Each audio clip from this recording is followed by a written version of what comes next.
Papaella mon chéri, la fille aux cheveux longs. Les contes populaires chinois.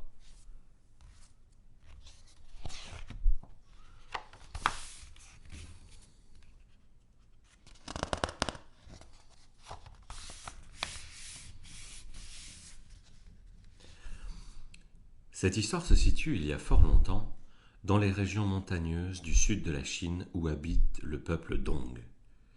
Derrière le village des Dong se dresse une montagne abrupte.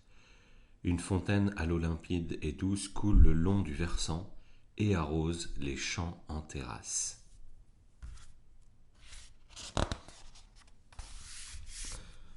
Dans le village habite une jolie fille dont les cheveux noirs lui arrivent aux pieds et ondulent comme l'eau d'une fontaine. On l'appelle la fille aux longs cheveux. La fille aux longs cheveux aime bien chanter, rire et travailler. Tous les jours, elle va chercher de l'eau, coupe du bois, s'occupe de l'élevage des cochons et cultive des légumes. Elle ne cesse de travailler et les villageois la louent beaucoup pour ses qualités.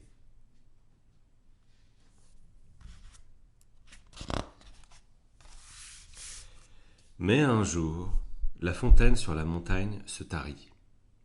La sécheresse fait périr les cultures et la végétation. On est obligé d'aller chercher de l'eau dans un ruisseau situé à plusieurs kilomètres du village. Quand la fille aux longs cheveux, non seulement elle va chercher de l'eau au ruisseau comme les autres, mais elle doit aussi escalader de hautes montagnes à la recherche de plantes sauvages pour nourrir les cochons.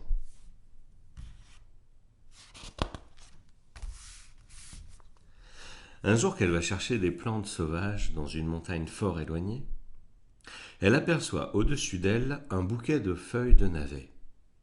Claires, fraîches et agréables à l'œil, quel bonheur si je pouvais le rapporter à la maison, pense-t-elle. Elle commence à grimper sans se soucier de la hauteur de la montagne ni du chemin glissant. Elle arrive enfin en haut de la montagne, elle saisit les feuilles de navet et les arrache d'un grand coup. Alors une source jaillit du trou où était le plant de navet. La fille aux longs cheveux est transportée de joie. Soudain, le plant de navet lui échappe des mains et va reboucher la source qui cesse de jaillir. En un rien de temps, un coup de vent violent emporte la fille aux longs cheveux dans une grotte sombre. Là, le génie de la montagne, dont le corps est entièrement couvert de poils jaunes, lui dit méchamment : « Si quelqu'un d'autre apprend le secret de la fontaine, je te tuerai. »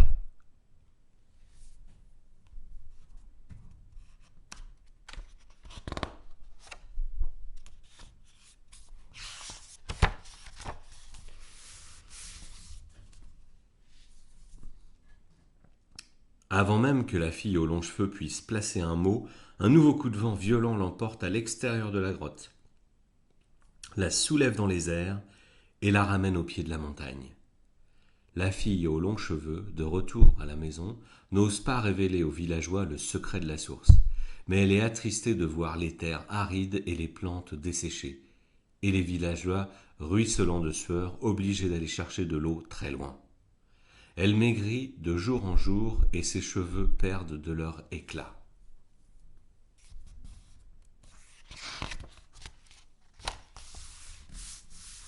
Les jours passent et le secret de la fontaine pèse de plus en plus sur le cœur de la jeune fille qui a beaucoup changé. Le chagrin lui a creusé les yeux et ses cheveux autrefois tout noirs sont devenus ternes puis entièrement blancs. Un jour, le père de son voisin, Chao Yang, passe devant chez elle, chargé de 2 seaux d'eau et chancelant. Mais, par inadvertance, il tombe par terre et renverse ses seaux dont toute l'eau se répand. Malgré la douleur, le vieillard ne cesse de crier les mains tendues : « De l'eau, de l'eau, de l'eau !»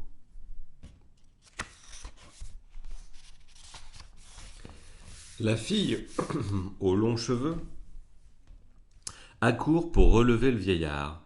Elle déchire un morceau de sa veste et bande la blessure du vieillard. En voyant son visage inondé de larmes, elle ne peut plus se retenir. La jeune fille se dit : Maintenant que les champs sont victimes de la sécheresse et les plantes desséchées, que les villageois ne trouvent plus l'eau à boire et que ce vieillard est blessé aux jambes, vais-je encore cacher le secret de la fontaine à tout le monde, de crainte d'offenser le cruel génie de la montagne?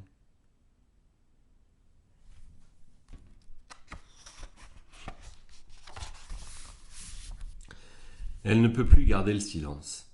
Ses longs cheveux, tout blancs, répandus sur ses épaules et qui tombent dans son dos, elle s'élance dans tous les coins du village en s'écriant: Dépêchez-vous, montez dans la montagne. Là-haut, il y a une fontaine.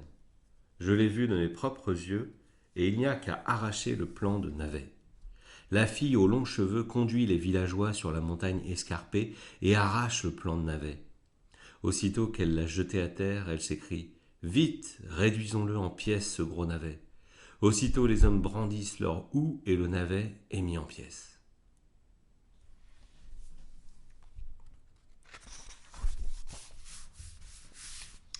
L'eau jaillit de la source et elle coule rapidement vers le pied de la montagne. Les villageois poussent des éclats de rire mêlés de larmes. Ils courent le long du cours d'eau, ne pouvant plus contenir leur joie. Au milieu de la gaieté, personne ne s'est rendu compte que la fille aux longs cheveux a été de nouveau emportée dans la grotte. Le génie de la montagne lui crie avec fureur: Maintenant, je vais te tuer, puisque tu as désobéi à mes ordres. Mais la jeune fille lui réplique calmement: Je suis heureuse de mourir pour que les villageois puissent mener une vie paisible et heureuse.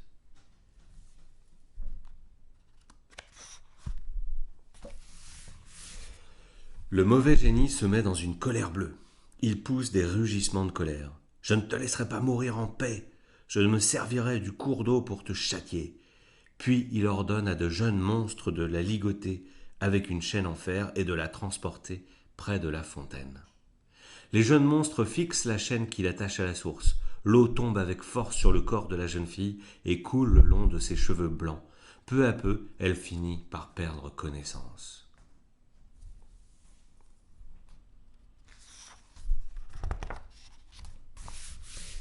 Ce n'est que de retour au village qu'on s'aperçoit de la disparition de la fille aux longs cheveux. Tout le monde se lance à sa recherche et parcourt toute la montagne en appelant sans cesse: Fille aux longs cheveux! Mais à part l'écho des appels dans les vallées, on n'entend rien et on ne trouve point la jeune fille. Xiao Yang, ami d'enfance de la jeune fille et qui la considère comme sa propre sœur, a le cœur déchiré. Il se jette aux pieds du Bainan vieux d'1 million d'années, qui se dresse à l'entrée du village, et il se met à pleurer. Mon vieux Banyan, dites-moi qui a enlevé la fille aux longs cheveux. Le Banyan lui répond: C'est le mauvais génie de la montagne qui l'a fait souffrir.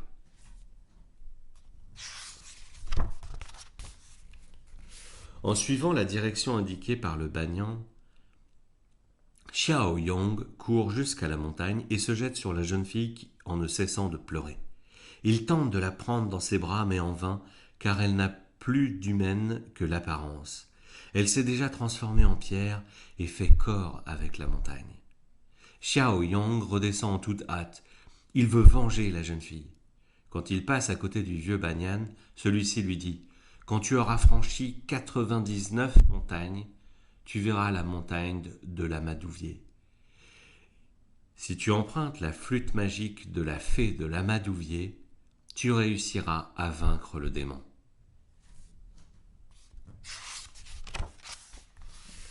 Xiao Yang ne cesse de grimper. Il franchit ainsi 99 montagnes et arrive enfin à la montagne de l'Amadouvier. La jolie fée de l'Amadouvier, assise sur les nuages, est en train de jouer de la flûte. Après avoir écouté l'histoire de Xiao Yang, la fée lui dit: Brave enfant, la flûte magique pourra seulement chasser temporairement le mauvais génie. Pour obtenir la paix éternelle, il te faudra compter sur ta propre intelligence. Sur ce, elle lui donne sa flûte. La fée sort son éventail de plumes et l'agite une fois dans la direction de Xiao Yang. Un nuage blanc transporte alors le garçon dans les airs et le ramène au village.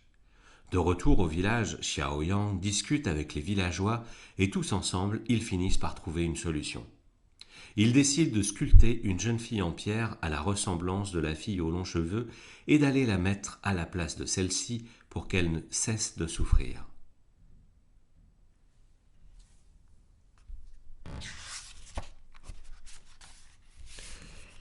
La fille en pierre sur leur dos et Xiaoyang à leur tête, les villageois arrivent devant la grotte où habite le mauvais génie. Dès que Xiaoyang commence à jouer de la flûte magique, le mauvais esprit s'enfuit. Xiaoyang emmène alors les villageois devant la fontaine. Le son gracieux de la flûte magique réveille la fille aux longs cheveux. Elle ouvre ses yeux doucement.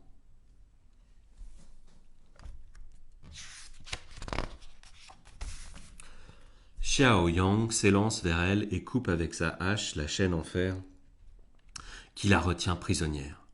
Il soutient précautionneusement la jeune fille qui se retrouve enfin parmi les villageois. Pour tromper le génie de la montagne, Xiaoyang coupe avec ses ciseaux les cheveux de la fille aux longs cheveux et les met sur la tête de la fille en pierre. Chose étrange, ils s'incrustent dans la pierre comme s'ils en prenaient racine. Puis on place la fille en pierre devant la fontaine et l'eau s'écoule le long des cheveux.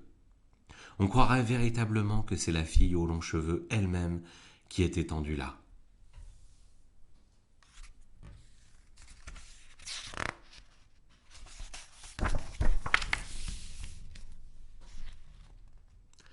La fille aux longs cheveux observe la scène d'un air étonné et satisfait.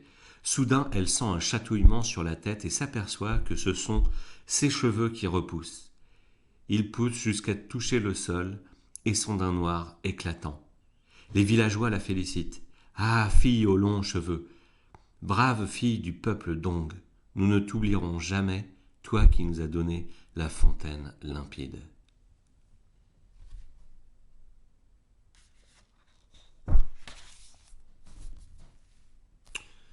Bonne nuit les enfants.